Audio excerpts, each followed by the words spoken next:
What's going on? What's going on? What's going on? I'm Billy Miller, the motivational minister. Listen, thank you for tuning in. I have a powerful message I want to share with you today. So listen, share this video because it's going to bless you and it's going to bless others. It's going to bless you and it's going to bless others. Listen, if you're going through any type of hardship, if you're facing any type of challenges, if you're going through anything, this message is for you. Listen, I want to share the scripture right quick before we get started. I just read this today and I thought it was fitting for what I'm about to share with you today. This is James chapter 1, verse 3 in the Living Bible. It says, "For when the way is rough, your patience has a chance to grow." Listen, like I said, this message is for somebody who's going through something. But I want you to notice the scripture. Notice it says, "For when the way is rough." Notice it didn't say for if the way is rough. In other words, even if your life is good for you, even if everything's going well, it's only a matter of time before you have to go through a rough time. And when that time comes, you need to be prepared. You need to have a way out. You need to have motivation. You need to have some arsenal. You need to have something prepared for when the time is rough. And that's what this message is today. So whether you're going through a rough time, whether you're facing challenges or not, you want to tune into this message. And we're about to get into it. Listen, share this video. I'm about to share a quick video with you right quick before we get started. And that'll give you time to share, inbox somebody, do whatever you got to do. So don't go nowhere. Watch this quick video, less than a minute, and I'll be right back.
All right.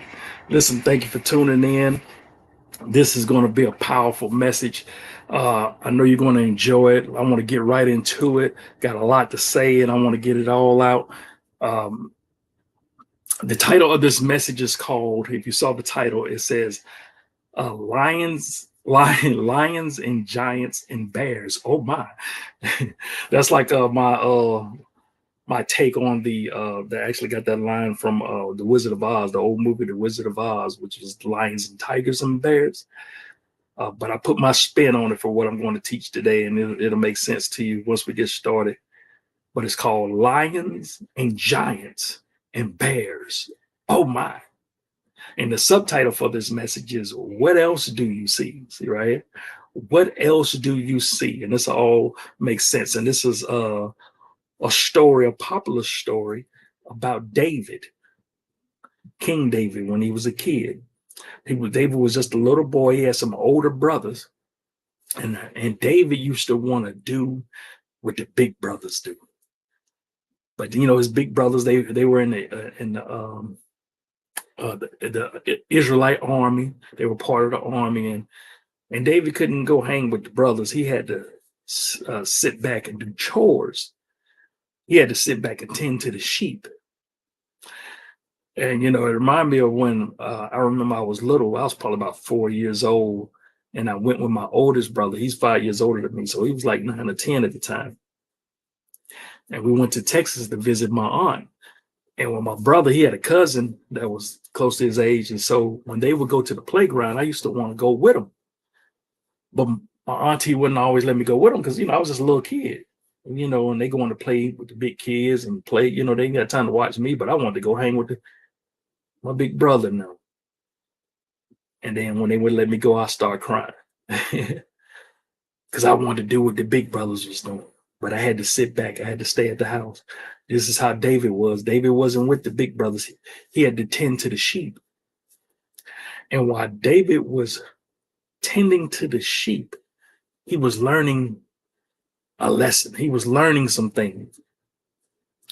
And I often say, what was a chore to David was really a classroom. And not even saying that David didn't want to do it, but I'm just saying somebody might say, well, that's a low position. That's he didn't get to do what the big brothers was doing. And a lot of you may be in a situation that's like that. You may be at a job that you don't like. You may be going through something that you don't like. Maybe you don't like the job, but what you're seeing as a prison could be preparation. So this is what happened with David. David was what was looking like a chore was really a classroom. God was teaching him. God was training him.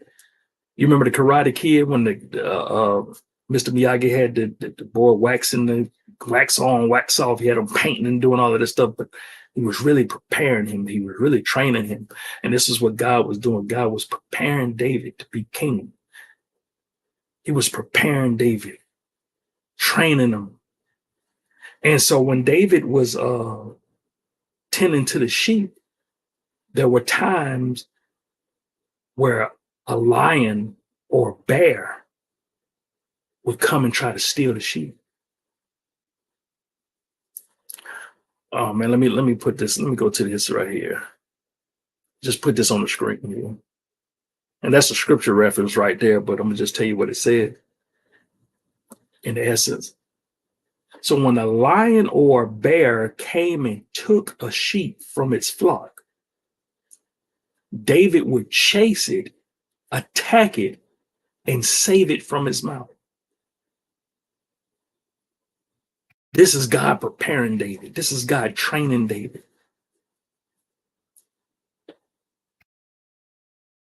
It says when it attacked him, when the lion or the bear attacked him, so now he's attacking his life. So when they attack back, right? It says he would catch it by its beard and kill it. That's the most amazing part to me of that scripture that I never hear people really preach about. Listen, it said he grabbed the lion or the bear by its beard. That means he was face on and killed it. Now, I'm gonna tell you the truth. If it was my story, it wouldn't have went that way. If there was something victorious in it, you would have read, Billy was high up on a hill, throwing down rocks, chasing the lion and bear away. I'm just saying that probably would have been how my story read. But it said he grabbed it by his beard. He faced it. You're going through things that you're not facing. Maybe you have something that's attacking your flock, attacking your finances, attacking your health. But you don't want to face it head on. Trying to be like me and throw rocks from afar. No, today is time to face it head on. Today is the day to face it. We're going to grab that situation by its beard. All right.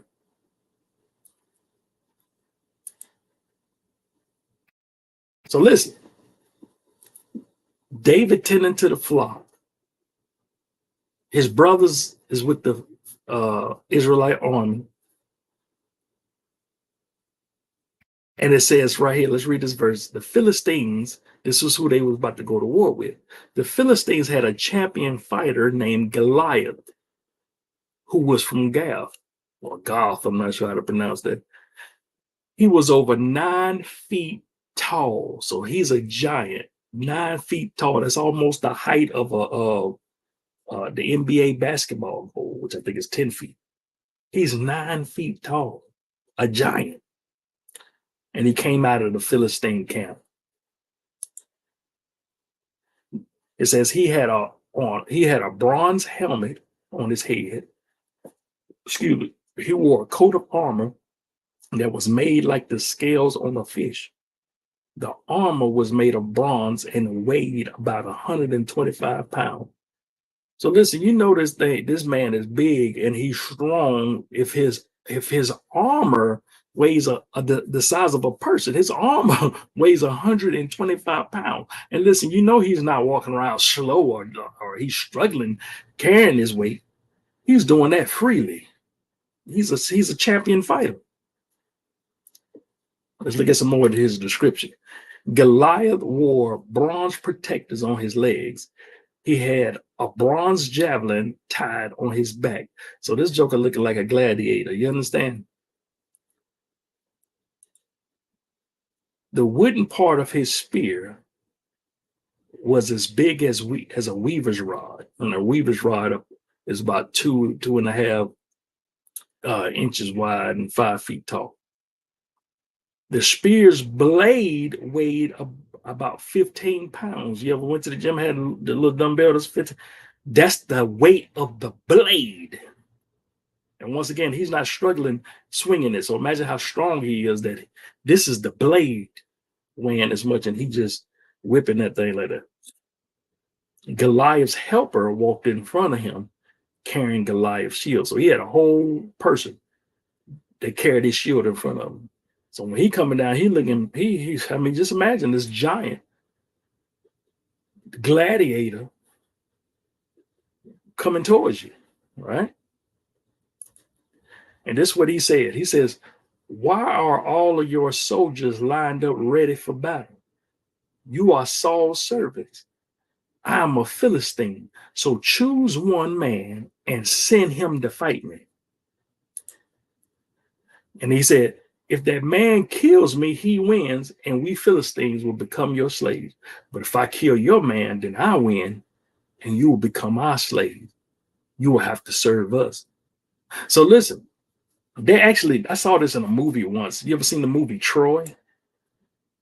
Years ago, I think Brad Pitt was in it, and they did this. So what he's saying is, hey, rather than our armies fighting your armies, I tell you what, you just send out your best man to fight me. We go 1-on-1, and whoever win the whole war. Now you know he's done this several times. You can tell by his pitch. He's been here before.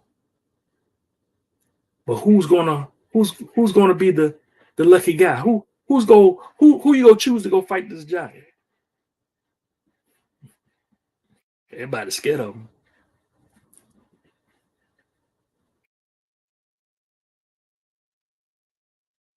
The Philistine came out every morning and evening and stood before the Israelite army. Goliath insulted Israel like this for 40 days. So every day for over a month, he would come out and bully them, tormenting them. Sound familiar? Because I know you're going through stuff, and it's been over 40 days. Maybe 40 days past due on that debt, paying that debt. Maybe you've been struggling with something. Maybe you've been having situations on your job. Maybe you don't have a job. I don't know what you're dealing with. Maybe your marriage is struggling. But what giant is tormenting you? What are you struggling with? Because this Goliath is bullying them for 40 days, tormenting, talking junk about it. So, meanwhile, back at the home with David, tending the sheep, David's daddy, this particular morning, gave David a different assignment. And this is what he told him. He said, "Take this basket of cooked grain and these 10 loaves of bread to your brothers in the camp." So early in the morning, David had another shepherd take care of the sheep while he took the food and left as Jesse told him. Oh, I'm sorry, I skipped the line. He said, "Also take these 10 pieces of cheese for the officer who commands your brother's group of 1,000 soldiers." Right? Let me read that again. I just messed that all up. Also take these 10 pieces of cheese for the officer who commands your brother's group of 1,000 soldiers. See how your brothers are doing. Bring back something to show me your brothers are all right. His father is giving him instruction.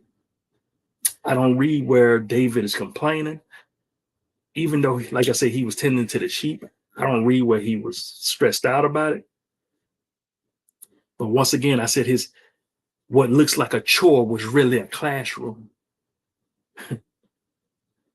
What looks like punishment is really preparation. What looks like a prison is really preparation. But he's listening to instruction. He's following instructions. And so it says early in the morning, David had another shepherd. Hey, listen, you go take care of these sheep. And he's following instruction. He went to go do as his daddy said. So David drove their wagon to the camp. The soldiers were going out to their battle positions just as David arrived. The soldiers began shouting their war cry. So they about to go to war. They got their men lined up and they got the war cry going on. We ready. We ready. We ready. Now I don't know if that's really the war cry, but we used to do that at school. So they're getting ready for battle. So check it out. The Israelites and Philistines were lining up their men to face each other in battle, like I just said. So David left the things with the man in charge, just like his daddy told him. He left all the supplies, and then he ran up to the battle line to ask his brothers if they will. Hey, y'all good? You know, because he followed instructions. His daddy told him, hey, make sure they fight. Make sure you find out for sure that they good, because them people be done to say they good and be, you know, out there dead or struggling or something. So that's what he's doing. Hey, y'all good? Right? While David was talking to his brothers, Goliath came out from the line of Philistines and started boasting as usual. He's doing his normal thing, been doing this for over a month. And they come out just boasting, insulting them, talking about God, bullying them, tormenting them.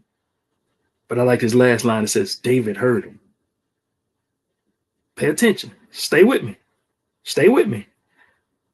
David talking to his brothers, y'all good? While he talking to them, Goliath come out with his normal bullying. David heard him, right? When the Israelites saw Goliath, they were very much afraid and ran away. So when they see this giant come, here we go with this dude here again. They all took off running. Everybody scared of him. Everybody's scared of the giant. Everybody's scared of the bully.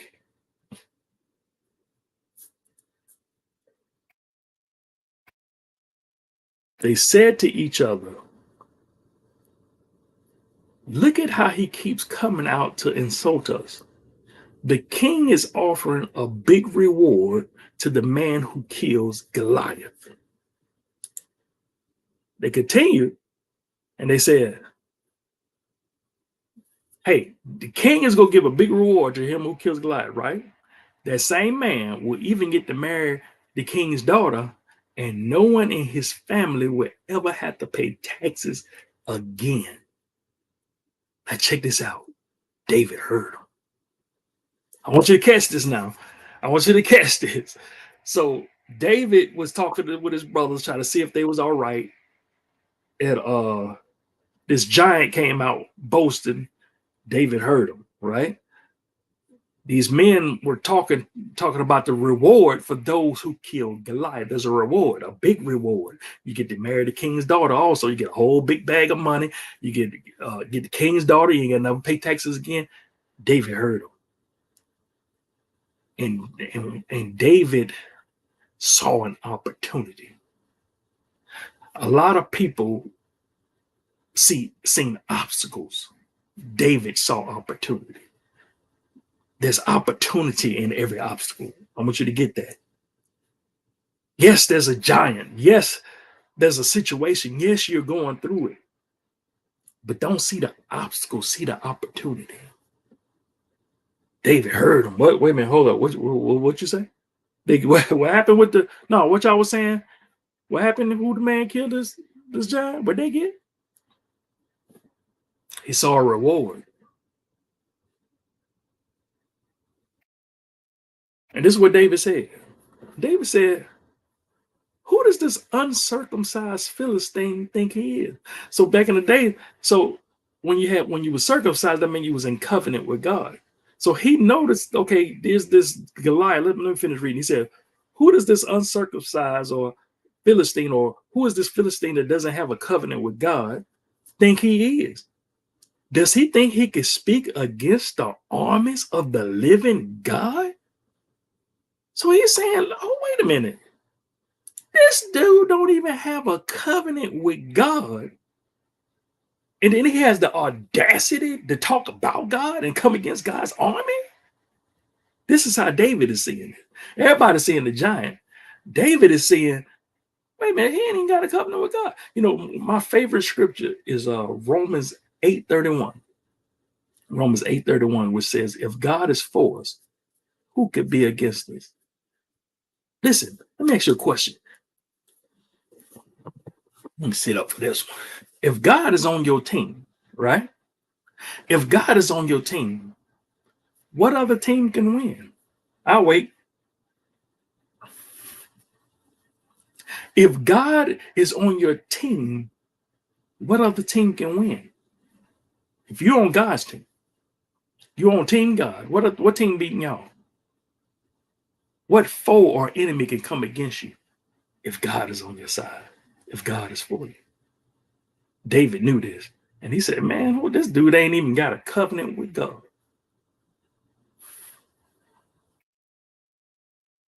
So when he said this, right, they come big brothers. They said, what are you doing here? Who is taking care of those sheep of yours out there in the wilderness? You smart aleck, you just came to watch the fight. So big brothers doing what big brothers do. You know, because David was the little young brother. He was the runt. He was the, you know, what you doing? Look at, he hear him talking, they talk. He talk about what he just said to the soldiers. He overheard them talking. He said, man, this ain't dude ain't got a covenant with God. This brother's like, man, what, don't even pay on him no attention. What you doing out here? Where your sheep at anyway? They belittling them. Ain't you supposed to be back there watching the sheep and stuff? You just talking about you came out here to see how we doing. You just came out here to see the fight. You just be in those.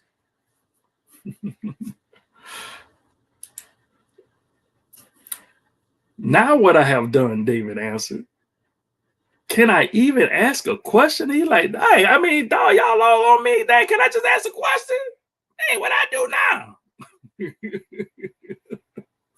Come on, y'all know how it is. Some of y'all had big brothers and sisters. Some of y'all was the big brothers and sisters, so you know what I'm talking about.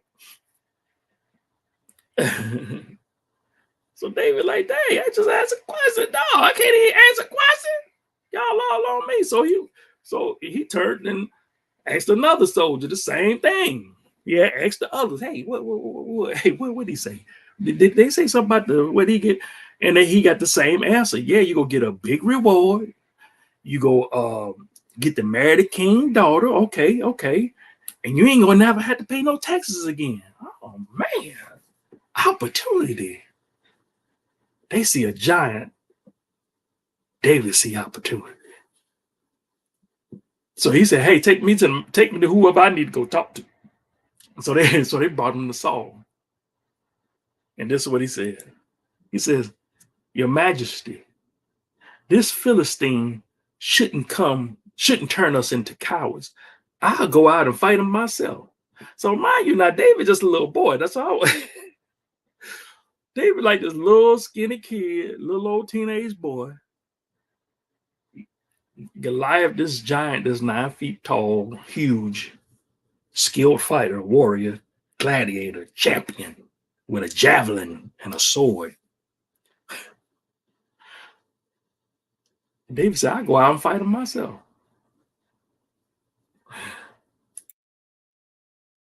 Don't be ridiculous, Saul replied. There's no way you can fight this Philistine and possibly win. This just can't happen. He says, you're only a boy and he's been a man of war since his youth. Oh man, you gotta get this. He said, man, this, oh, he said, not, see, you call crazy.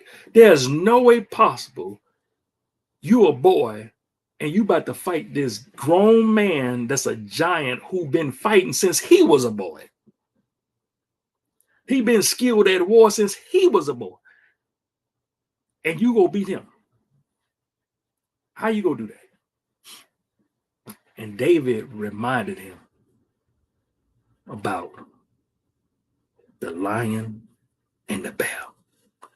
Remember, I told you when he was tending the sheep, that was a classroom. That wasn't a chore, that was a classroom. So when the bear came, yeah, David saw the lion, but I'm gonna tell you what else what else David saw. David saw a God who delivered him from the lion. Are you following? When the bear came and attacked, what did David saw? The bear. But he also saw a God who delivered him from the bear. Are you following me? And so he told him, he reminded him of that story. So here we go, actually, right here. He says, I, your servant, have killed both a lion and a bear. This uncircumcised Philistine who don't even have a covenant with God will be like them. They didn't have a covenant with God either. They were just big. Because he had spoken against the armies of the living God. The Lord saved me from the lion and the bear. Catch this. He's recognizing this wasn't his ability. This wasn't his skill. He said, the Lord saved me from the lion and the bear. He will also save me from this Philistine. That's why this subtitle is called, What Else Do You See? What else do you see? We know you see the lion, but what else do you see? We know you see the bear, but what else do you see? There's a giant right there. David saw something else. He saw the God who delivered him from the lion. He saw the God who delivered him from the bear. And he said, this same God will deliver me from him because he don't even have a covenant with God. And he got the audacity to speak against God. Oh, man, I'll fight him myself.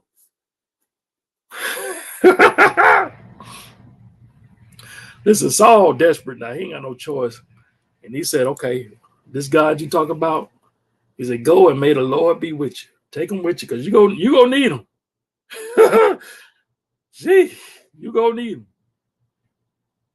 I'm gonna tell you a good book to read on the, if you want to read about the story of David, a good book to read is a book called Facing the Giants by Max Lucado. Facing the Giants by Max Lucado. It's a good book.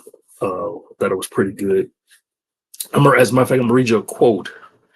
One of the things I liked in the book.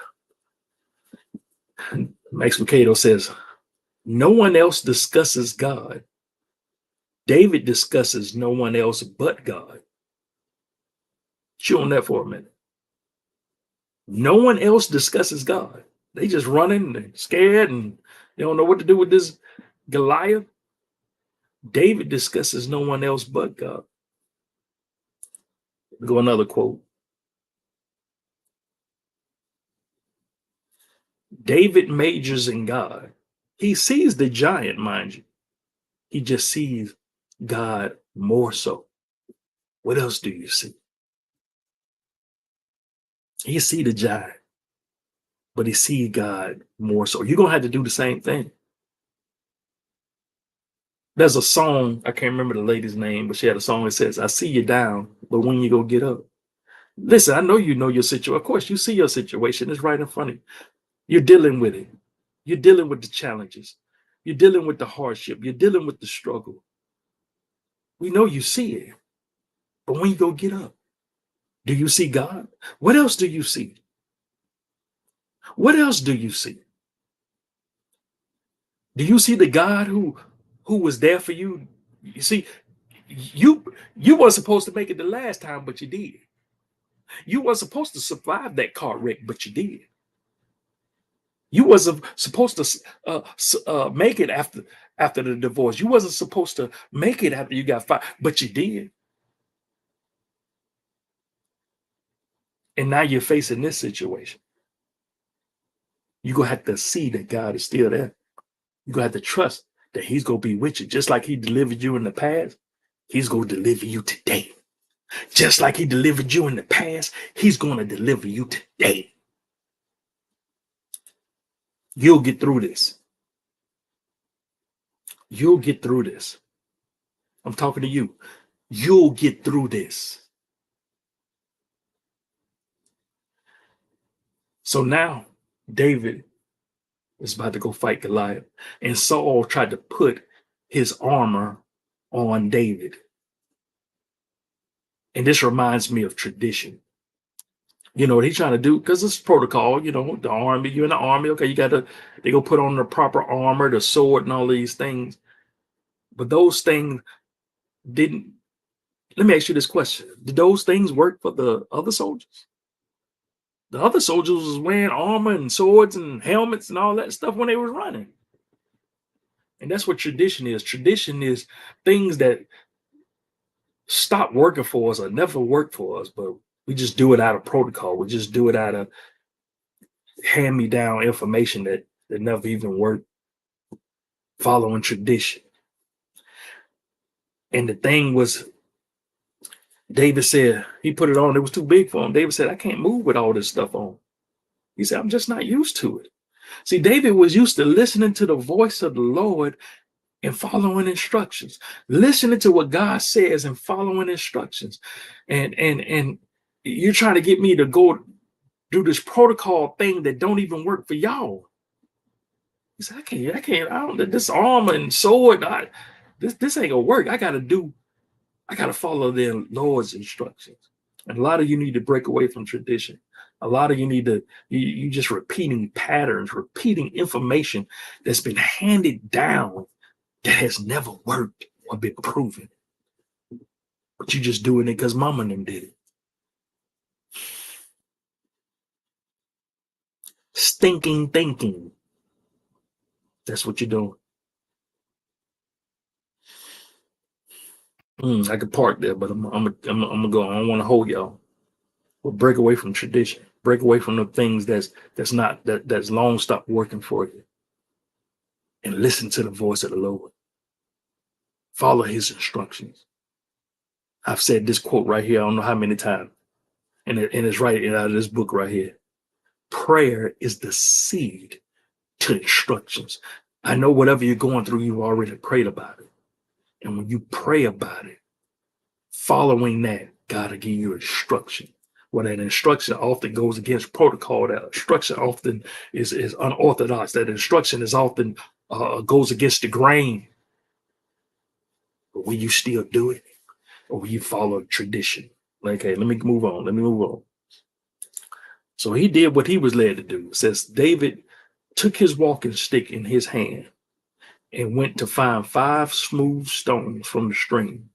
He put the 5 stones in his shepherd's bag and held his sling in his hand. So once he did that, right? You keep reading the scripture, it says David moved towards Goliath, and at the same time, Goliath moved toward him with that shield bearer. That man was in front of him holding the shield. So picture it now, David is moving closer to Goliath. Now Goliath, here he come, moving closer to him. And so Goliath said to David, what is that stick for? Did you come to chase me away like a dog?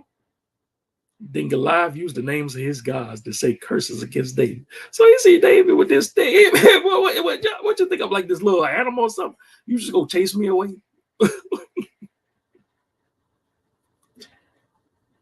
You just go chase me away. I'm just a little dog, huh? You done brought a stick.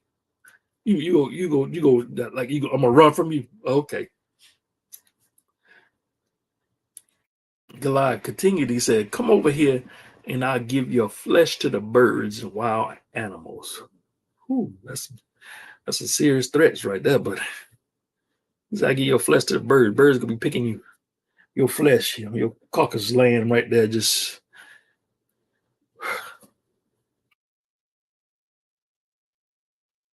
He says, "You come out to fight me." This is what David replied to him. He said, "You come out to fight me with a sword and a spear and a dagger, but I've come out to fight you in the name of the Lord all powerful. He is the God of Israel's army, and you have insulted him too. See, you're insulting God's people, you're insulting God. All right. And then he continues, look, David talking his junk too. Remember, he a kid. David talking his junk too. He competitive. He said, today the Lord will let me defeat you. That's key right there. Let's park right there for a second. Today the Lord will let me defeat you. David knows it's not in his ability alone. Yeah, he's been trained. Yeah, he went to school, right? He went to lion and bear class, right? But he recognized it's the Lord that's doing this. So he says, today the Lord will let me defeat you. I will kill you. I will cut off your head and feed your body to the birds and wild animals. So you talking about the animals going to be eating me. How about I cut your head off and the animals be eating you? And he's still talking junk. He says, and we will do the same thing to all the other Philistines too. So he's looking at them. We do it to y'all too, jokers. Then all the world would know there's a God in Israel. See, I'm so glad that God didn't choose a even bigger giant to face Goliath, because then you would have just said, oh, that's because my man was bigger and better. Now we got this little kid. Ain't nobody betting on him but God. Oh, man. And he continued to say, everybody here will see that the Lord doesn't need swords and spears to save his people. The Lord always wins his battle, and he will help us defeat you. He said, listen, I ain't got to use sword. I ain't got to go through protocol. I ain't got to do what the norm is. I ain't got to follow tradition. God saves his people. And if you just listen to his instructions, if you just follow his steps, if you let God light your path, you'll win. Why? Because the Lord always wins his battles, and he will help us defeat you. Listen, he'll help you defeat whatever situation you're going through. He'll help you face it. Now listen, there's this next verse I'm put on here. I had to add a picture to it because I liked what I read, and I want you to get a kind of a visual of it. Let me see if I can find it right quick. Here we go. This is the next verse. Read it. Look at this. It says, as Goliath came near to attack him, David ran quickly to meet him. Woo! Man, I don't know if y'all seeing that like I'm seeing it. So Goliath coming near him, right? Listen, David ain't tiptoeing backwards or hesitant. Oh no, David, look, he didn't even come near Goliath. David ran quickly to meet him. He ran quickly to meet him. He's facing this head on. Listen, he not doing like I would have did with the lion and the bear. He wasn't sitting from afar throwing rocks. No, he's facing him head on. The same one who grabbed the lion by his beard, the same one who grabbed the bear by his beard. He ran quickly to meet Goliath. Woo! Yeah, I hope y'all getting it like I'm seeing it. Woo. David took out a stone from his bag. He put it in his sling and swung the sling. The stone flew from the sling and hit Goliath right between the eyes. I'm almost through. Just stay with me. The stone sank deep into his head, and Goliath fell to the ground, face down. David defeated Goliath with a sling and a rock. He killed them without even using a sword. He defeated Goliath with the sling and a rock. Listen, you ain't got no sling, but you most definitely got the rock. Jesus is the rock. And with that rock, you won't need a sword. But you got a sword too, because the Bible says the word is a sword. 。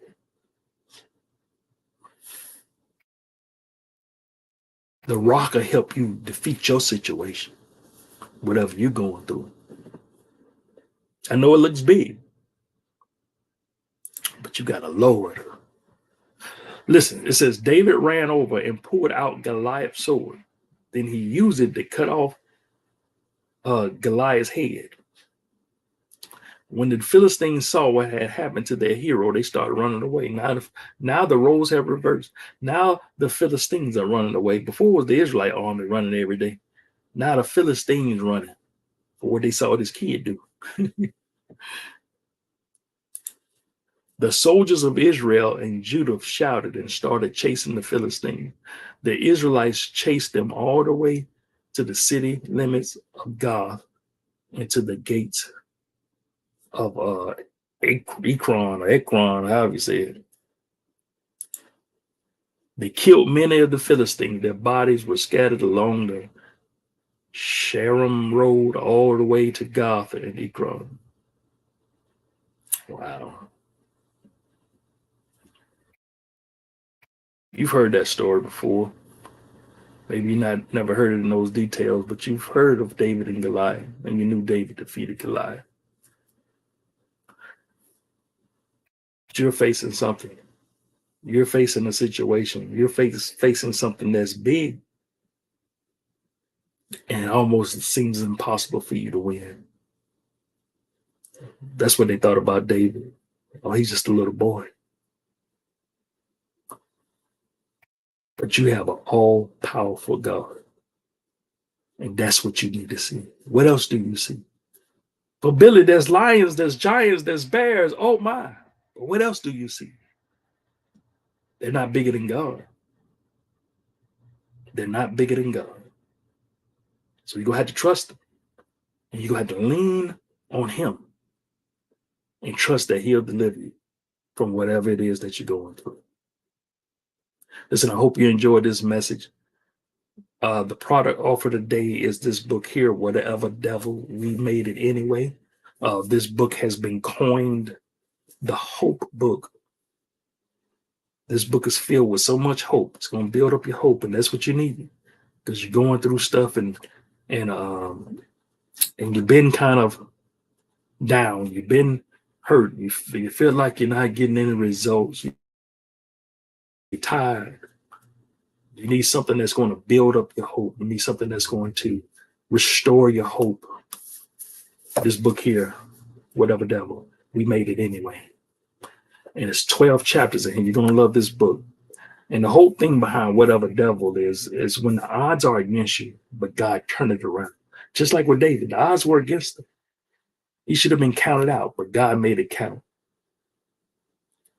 That's what this book is. That's the whole thing, the Whatever Devil. So there's 12 chapters in here, and each chapter has a story, a testimony of somebody where the odds were against them. But it should have been counted out, but God made it count. And then not only do you have the stories, not only do you have the testimony, but the remaining of that chapter, each chapter, I glean the nuggets, the wisdom from the testimony and teach it to you. Whereas that way you can learn the lessons that they went through and you won't have to go through it like they did. You'll overcome even quicker. So the book is at whateverdevil.com right there, whateverdevil.com. Get the paperback copy, or you can get the ebook. The ebook is also on Amazon Kindle, but just go to whateverdevil.com. The link is there either way. And that's it. That's all I have for you today. Listen, share this video. Also go to that website. Even if you don't buy the book, just go to that website. I have a free gift on there for you. And I'm gonna show you a quick video right here at the end, explaining more about that free gift. And this is, like I said, it's less than the video is less than a minute long. So I'm gonna show you that video. So go to the website, because that's 3 free gifts. It's a free audio teaching, a free ebook, and a 3-part video series. All of them are titled "You Can't Quit Now." So I'm giving you all the tools to face whatever you're going through, and that's for free. So listen, I encourage you to go get the book, because this book is powerful. It's life changing. Trust me. But even if you can't get the book, you say, Billy, I don't have the money to get the book or the ebook right now. Hey, I understand. Or maybe you got too many books, and whatever the situation is. Still go to the website, whateverdevil.com, and get the free gift. Like I said, it's an audio book called You Can't Quit Now. It's an ebook called You Can't Quit Now. And then 7 days, I'll give you 7 days to absorb that. And 7 days later, I send you a 3-part video series teaching you can't quit now. So that's something to read, something to look at, and something to listen to. So I cover all 3 areas to make sure you have no reason to struggle. We're here, like I said in the beginning, you'll get through this, and I want to help you get through this. So watch this video, and after this video, we're done. Listen, y'all take care. Y'all stay up. Y'all stay blessed. And always remember that the word is your life.